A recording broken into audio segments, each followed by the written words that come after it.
Hey guys, how y'all doing today? My name is Franchise Fanatic and welcome back to the channel. And today, you guys, is another Marvel movie review. Today we're cackling. I mean, you could be cackling if you find this video funny. We are tackling the next entry in the MCU. Obviously, we just covered Deadpool 1, Deadpool 2, and Deadpool and Wolverine. Deadpool and Wolverine is an MCU film, the latest. However, please check out my review. Check out the film. It's in theaters now. It's like making stupid money, so I'm assuming you've seen it. But if you haven't, make sure to go and see it. It's freaking great. But we are tackling the MCU again after Endgame, and it's going to be Spider-Man Far From Home. And then after this, we're going to actually move on to the first quote-unquote Marvel TV show, WandaVision. And yeah, it's going to be really fun to do that. Well, I'm not going to lie. I watched it already. Okay, I'm starting Falcon and the Winter Soldier tonight, time of recording this. So I have the thumbnail made. I just got to record that one. But I did finish the show. But anyway, make sure to like if you enjoyed, subscribe if you're new. Really does help your boy out. It's free, takes a second, just a little boot, and you're done. And yeah, so Spider-Man Far From Home is essentially the direct sequel to Endgame and the final film of Phase 3 before WandaVision kicks us out with Phase 4. And this film, for the longest time, I'm like, all right, it's good. It's probably the weakest entry in the Spider-Man trilogy after seeing No Way Home. And it was fine. This was kind of like Ant-Man and the Wasp, Captain Marvel, Iron Man 2, Thor the Dark World. Nothing bad, nothing really, crazy, oh my god, insane. And upon rewatch, it's still not maybe the best, but it is freaking great, and it's a lot better than what I remember. So basically, if Spider-Man Homecoming kind of, nailed that high school feel with the Spider-Man, aspect, this film kind of does that as well, but with the European vacation that they go on, that's actually really cool. You get the Elementals, not that new Pixar movie or whatever, but the killing kind of Elementals. And, you get Mysterio. Of course, he's in the trailer, played by Jake Gyllenhaal. Apparently, it's pronounced like Gyllenhaal or some shit. I don't know, whatever. But Jake Gyllenhaal is what everyone in the world calls him. He is, Mysterio. And obviously, if you've read the Marvel comics, you played Lego Marvel 1, or just know anything about Marvel, Mysterio is a bad guy. He's a killing bad guy.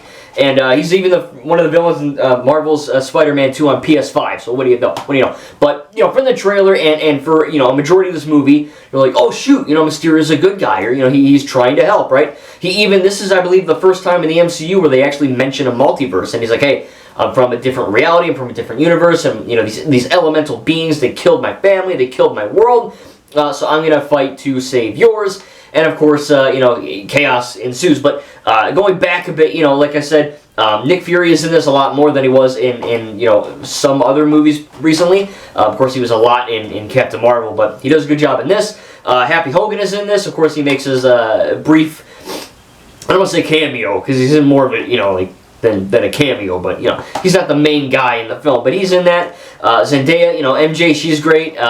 Michelle Jones or something, MJ, you just call her MJ.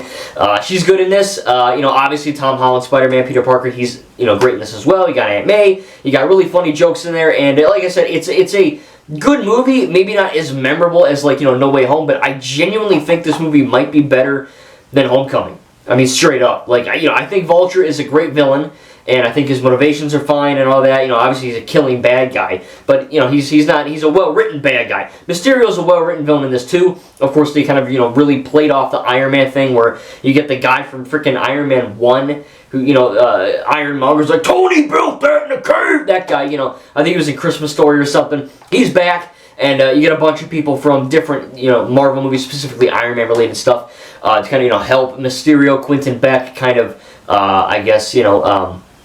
make his own CGI weird ILM visual effect things, like for the Mandalorian and shit, they have the volume, that big screen with the lights and stuff. That's kind of what they're doing. I mean, it's basically simulating real life and simulating these elementals and Mysterio flying around and shooting green stuff out of his hand and all that.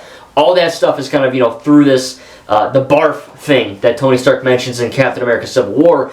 And again, I like that. I like that they're kind of, it's not just real magic and all that. It's built from the past, and it still makes sense within the canon, and it's not too weird. Obviously, I would have bought the crazy effing fire guy and the ice thing and the whatever they have. I wouldn't be opposed to that, but I think they, did a pretty good job of kind of, having that in there with Mysterio and his role and what he's doing and all that, which is cool. And, even when you're not doing these Spider-Man, web swinging, night monkey, whatever they're doing funny moments like, that they're all going to Europe or whatever, they're going on this vacation. And it does genuinely feel like a school field trip. You know what I mean? I haven't been on many of those, but I'm assuming in high school, if you went on a European vacation or whatever, they're on the school bus. They, the teachers are being funny and they're messing things up and they're trying to go to the opera and whatever. And Ned, obviously Ned knows he's Spider-Man, so he's trying to kind of prevent things. And he meets the, I don't know her name, the girl, the blonde chick. He gets with her, and some funny, there's subtle romance stuff. Peter is obviously liking MJ now that the other girl has moved.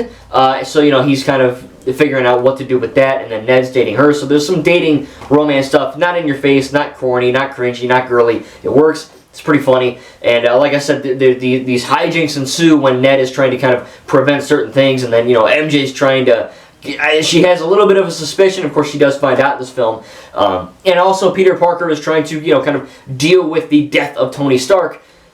Spoilers for a 2019 movie. But he's also trying to, live with being Spider-Man without him and, be on his own and kind of save the world without being this, crazy saving the world guy, more like a street-level, friendly neighborhood Spider-Man kind of character. And Nick Fury's always like, hey, he made you an Avenger, you gotta effing deal with that, and you gotta do what your own thing, and you gotta, work with what you're given here, you gotta help us out. He's like, okay, fine. So then, of course, he meets Mysterio, and all these other crazy things happens, really good stuff. But the part in this film where, this movie really kind of went from, here to, here, in terms of, oh my god, that was crazy, is the effects. Obviously there's that scene with Spider-Man, and he's fighting Mysterio, and, he's, punching the freaking wall and stuff, and it's just like a wall. Or, he's talking to Nick Fury, and he's giving him secrets and information. Turns out it's not Nick Fury, it's an illusion. Stuff like that is really, really great, really trippy, just a mind effort for sure, but it really kind of pays homage to, what Tony Stark created with that barf thing,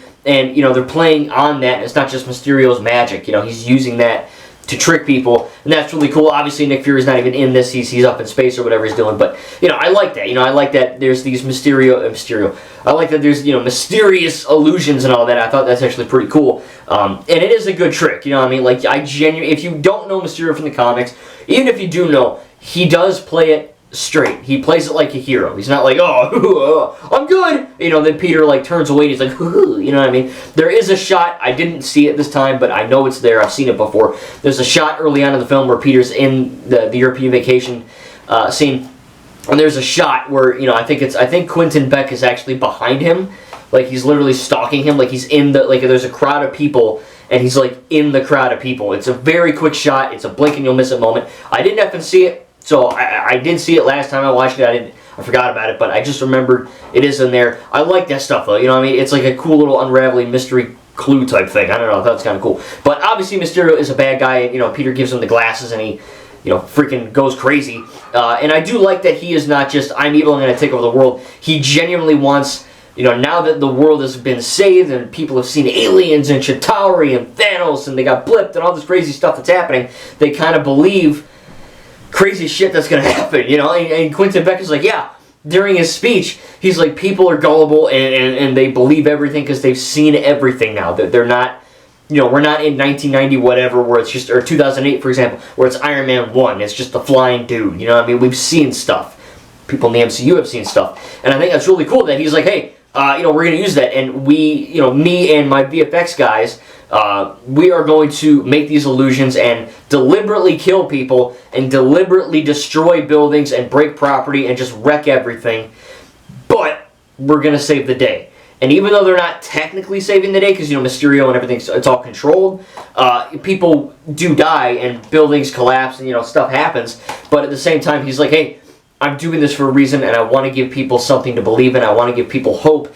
Even if it is fake and false hope, it's still hope. So I get where he's coming from. He wants people to believe in the power of superheroes, but he's doing it in a really effed up way. And again, I think that's a powerful message, and it's not just, oh, I'm evil and I'm bad, and I want to kill Spider-Man because, I don't know, I'm bad. The writing for this villain is really good. We've had some stumbles along the way with the MCU, but I think this time, again, we've had some hits and some misses, but this is definitely a hit. I think Mysterio's a really good villain. He's played well. acted well, written well,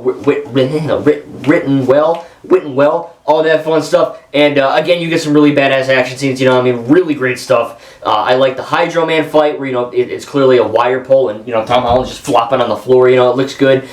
There's a little bit of CGI, where he's not in the costume, in the suit, and he's doing flips and all that, and he's using his web shooters to try to web up water for some reason, and he's just getting totally wrecked. And he's kind of, bopping and bobbing and weaving in between, buildings and shit, and, like, windows are collapsing. It looks a little wonky, because they're trying to CGI a person, and it's a little easier to get away with when, you're wearing a costume or a suit. It's covering your face.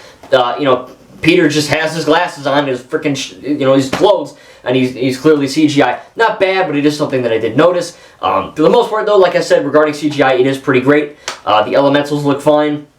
Obviously the water physics is good, the fire and all that. When he is in the Spider-Man suit and the Night Monkey suit, the black suit with the goggles or whatever, that looks fine for the most part. I think they kind of took that to heart and kind of really tried to make that look a little bit better in this film.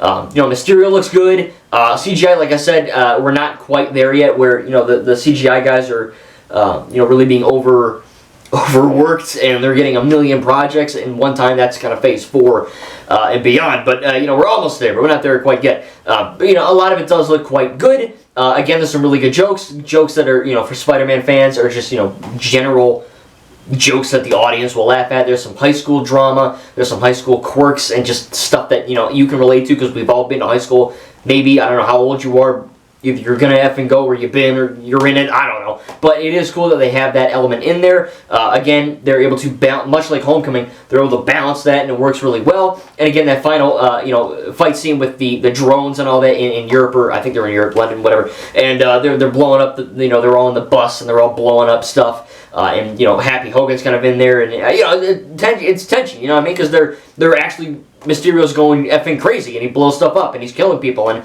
Spider-Man has to fix that. His Peter tingle, as they call it. He has to, kind of tap into his spider sense in the end. Everything goes black, everything goes dark. And there's that really, you've probably seen it in one of my tributes. He's flopping around, just, destroying all the drones and all that. Looks really freaking cool. And, again, that final battle where he catches Mysterio with the gun, and he kind of dodges the bullet, and he actually shoots him. I'm assuming Mysterio is dead, because they do confirm that all the CGI, all the effects, they're all offline, they're all not working now, and he did get shot by the drone, I think. So he is, as far as I'm aware, it's been this came out in 2019. It's been a minute since this film released, and we have no Mysterio, so I'm assuming he canonically died. But before he did die, he did effing make a big, boom, just like that. We have a jump cut. Camera died. Sorry. But yeah, anyway, basically we kind of end off with, Quentin Beck, before he's dead, saying, hey, Peter Parker is Spider-Man. And Peter's like, what the fuck? And then it ends, But it's not only a crazy ending, it's also just a crazy revelation to have at the end of your movie, because now the whole world, essentially, people that have internet and TVs know that Peter Parker is Spider-Man. That's pretty effing crazy. And, of course, it's a really crazy cliffhanger. We also get J.J. Abrams back. J.J. Abrams. J. Jonah Jameson, that's right. One of the JJs. And he is not as young as Abrams, but he's probably more annoying. And, he's like, Peter Parker, Spider-Man, or J. Jonah Jameson, He's doing his classic shtick from the Sam Raimi films. Obviously, I guess that would mean he's a variant. It is not the version from the Sam Raimi films, same actor. Still, really cool that he's in the film. J.J. Abrams is not in the film. Just, he ain't in it. The other guy is J. Jonah Jameson Jr. But anyway, yeah. All in all, though, it is a very good movie. Lots of funny moments. Really good action. Again, I really like the action in this one. I like Mysterio. He's a really good villain. I like the plot. How they kind of have juggle the superhero aspect and the European vacation thing. They got the comedy. They got the drama. They got the high school stuff that everyone kind of goes through. It's a really great film. Maybe not as good or memorable as what I would have wanted, but it's nowhere near a bad film. It's not mid or something like that. It's a good movie, and I really did enjoy it. Again, not too many things to complain about. I think, maybe 1 or 2 shots of the CGI with Peter Parker isn't the best. That's all I can really complain about. There's that weird, tulip flower field where Peter goes, and he's in that weird jail for a few seconds with the guys like, oh, Schlager, and those guys. The flowers look a bit wonky. You can tell that's clearly not effing real flowers, and maybe some of them are, but a lot of them aren't. Stuff like that. The story is good, the acting is great, the writing is good, the stakes are high. I like Mysterio as a villain. I like the fight scenes. I like that Happy Hogan has more to do. I like that, you know, Peter has to deal with Tony's death and how he has to react to not only high school but also that. Juggling a superhero, juggling working with Nick Fury and S.H.I.E.L.D., and then of course we get that revelation that Nick is not, you know, with there. It was Talos, I believe, the Skrull from Captain Marvel. We'll see more of him soon. And yeah, man, it's just a really fun time. Again, I enjoyed rewatching this one. I had a lot of fun, and you know, maybe it's not my favorite MCU movie ever, but it's definitely better than other Spider-Man movies from Sam Raimi and Mark Webb duology. I don't hate any of those movies, but this one is leagues better than the stuff we've been getting from Spider-Man, so I'm very glad that the MCU and Sony were able to kind of, you know, not kill each other in the process and actually have something that's able to be workable and watchable. But yeah, man, I really freaking like Far From Home. It's a great film, and next we're going to be moving on to, like I said, WandaVision. I already saw it, but I got to go, review it. And then we're going to move on to Falcon and the Winter Soldier, Loki, and all this other fun stuff. Anyway, if you did enjoy this MCU review, make sure to leave a like and subscribe if you're new. Again, we're going to be covering all of Season 1 of WandaVision. And yeah, can't wait to dive into that show. And again, Spider-Man Far From Home, I'm going to give it an A. We'll give it an A. I mean, I really did enjoy it. There's not really nothing to hate about yet in the MCU or dislike so much. I really thought it was a good film, and I can't wait to continue with No Way Home, but that's not for a little bit, but we'll get into it. And yeah, it's going to be a lot of fun. Thank you guys, and we'll see you in the next video.